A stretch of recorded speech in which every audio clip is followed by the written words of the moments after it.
आमे जो लक्ष्य रखिथिलु जो कथा आमे आरंभरू कहिथिलु जे 3.5 लाख नियुक्ति सृष्टि करा जिवो एवं 1.5 लाख विशेष करिकि सरकारी नियुक्ति दिया जिवो एई 5 वर्ष भितरे आमे से टार्गेट को आखि आगे रखी काम करबा आरंभ करछु एवं निश्चित भाव से टार्गेट पूर्ण होबो जे गत 24 वर्ष भितरे कोन करिसंती से माने नियुक्ति क्षेत्र रे से बाबद रे तांकू प्रश्न करिवार अवकाश थिला। मु आरंभ करूची जे गत कोविड समय रे पाखापाखि 10 लाख रु ऊर्ध्व लोक 10 लाख लोक केवल पंजीकरण करथिले बाकी आहुरी अधिक लोक आसीथिले ओडिशा को फेरिकी जो माने कि प्रवासी श्रमिक भाव में अधिकांश ता भितर विभिन्न जगह काम करते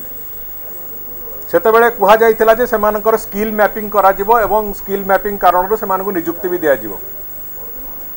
से पंजीकरण ता रास्ता रे अछि। आज तारीख रे जेतेबेले मु स्पष्टतार सहित कहबाकू चाहे जे जेतेबेले से मुलतवी प्रस्ताव को दृष्टि रे रखी कि मु से पंजीकरण तालिका को विभाग रे अछि खोजिली से को विभाग रे अछि सेटा उत्तर पुणी सी भी समय सापेक्ष होगला मो पाइबा तेणुक सामग्रिक भाव में गत सरकार जो माने विकास आमे निश्चित करूँ बोली कहीकि नवीन ओडिशार स्वप्न देखुले मोर से भी प्रश्न जे जेतेबेले इंजीनियरिंग विभाग गुड़िकर 70% रु अधिका लोक नथिले 2023 मसीह हाईकोर्ट एवं अन्य जगार नियुक्ति क्षेत्र में जो प्रतिबंधक तैयारी थिला ताकू दूर न करिकि 23 मसीह रु 24 मसीहा से वर्षे 1.5 वर्ष को भली भाव में माने ओडिशार कंस्ट्रक्शन एक्टिविटी ओडिशार इंफ्रास्ट्रक्चर तैयारी बार एक्टिविटी आकु केमिति मेंटेन करुथिले से कथा भी को जादूर बल से माने करुथिले सेटा भी भगवान को जना। आज आम सरकार आसीबा परे दुईटी दिग गोटे प्रथम दिग होउची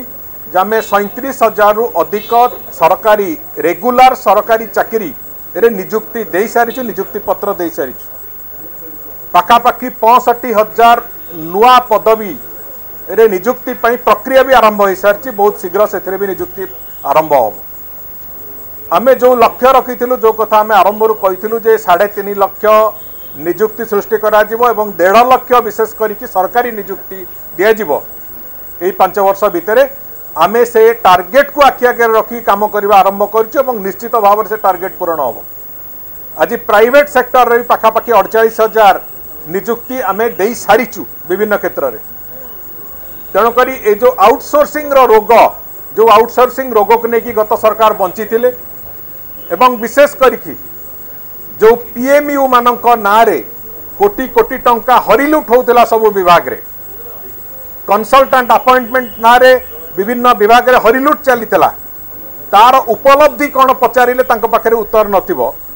से प्रक्रिया रू थरे आमे बाहर को जीवा चाहूँ आउटसोर्सिंग थरे प्रक्रिया बंद हो एवं जो बेनियम भाव में विभिन्न प्रकार आउटसोर्सिंग ना रे विभिन्न प्रकार भ्रष्टाचार दुर्नीति करुतिले एवं जो एजेंसी गुड़िक आउटसोर्सिंग काम रे संपृक्त थिले सेतु अधिकांश एजेंसी तांकर लोक मानक द्वारा अनुगृहीत भी थिले तेणुकर ताकू सब बंद करके थरे से प्रक्रिया आगु नवापे आम आरंभ करिछु। तेबे एभली किछि गुरुत्वपूर्ण खबर देखिबाकू चाहंती आम चैनल को लाइक सब्सक्राइब और शेयर करंतु।